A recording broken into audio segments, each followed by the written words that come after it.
Curable है। Depression को एक सही इंसान से बात करके, एक सही डॉक्टर से कंसल्ट करके और खुद को अकेला ना छोड़ के ठीक किया जा सकता है। भले ही डिप्रेशन जानलेवा बीमारी नहीं है, लेकिन हमें इग्नोर भी नहीं करना चाहिए। अगर आपके घर में या फ्रेंड सर्किल में या फिर आसपास कोई ऐसा शख्स है जो काफ़ी डिप्रेसिंग साउंड कर रहा है, तो उसे इग्नोर मत करिए, उससे बात करने की कोशिश करिए। अकेलापन इंसान को अंदर से बहुत खोखला कर देता है और सुसाइड जैसे कदम उठाने पर मजबूर कर देता है।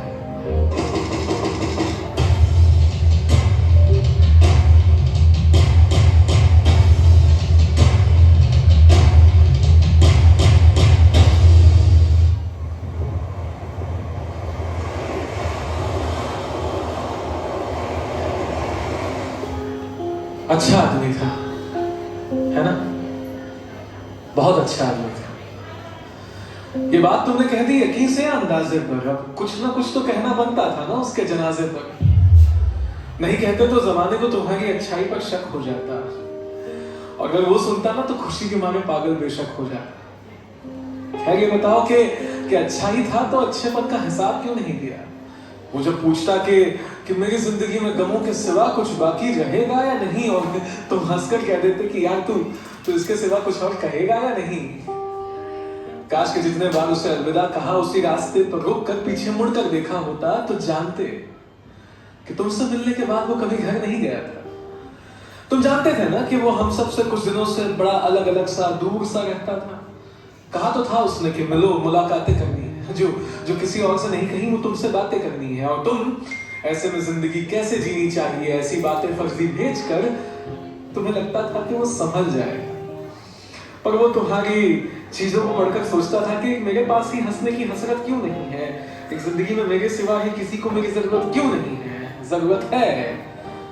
काश के उसे एहसास दिला दिया होता, काश के उसे एहसास दिला दिया होता, बिना वजह गले लगाकर पास बिठा दिया होता। काश के उसके लिए ही उससे लग लिया होता, उसकी घर की दीवारों से ज्यादा उसकी उस डायरी को पढ़ लिया होता, तो जानते कि उसकी आंखों में कोई सपना नहीं था। उसके अपने बहुत थे पर उसका कोई अपना नहीं था। काश के हम में से कोई तो उसके घर पर वक्त पर पहुंचा होता, तो उसने उस दवाई की शीशी को खोलने से पहले कुछ तो सोचा होता। काश। कहते हैं रिश्ते बांधते हैं ना, तो उसके घर में वो जंजीर मौजूद थी। जिस मेज पे दवाई की शीशी थी, वही माँ पापा की तस्वीर मौजूद थी। जब तक वो था तब तक तो मिले नहीं, आज आखिरी अलविदा कहने आए। खैर जब उसके कब्र पे फूल चढ़ाने जाओगे, उसकी आखिरी मिट्टी से वो एक आखिरी आवाज आएगी।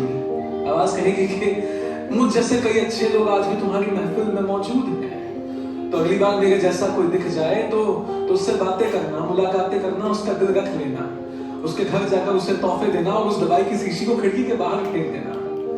तब शायद वो जिंदगी जीने का हौसला कर सके, तब शायद वो खुश रहने का फैसला कर सके। ये बातें हम सब जानते हैं, सबको पता है।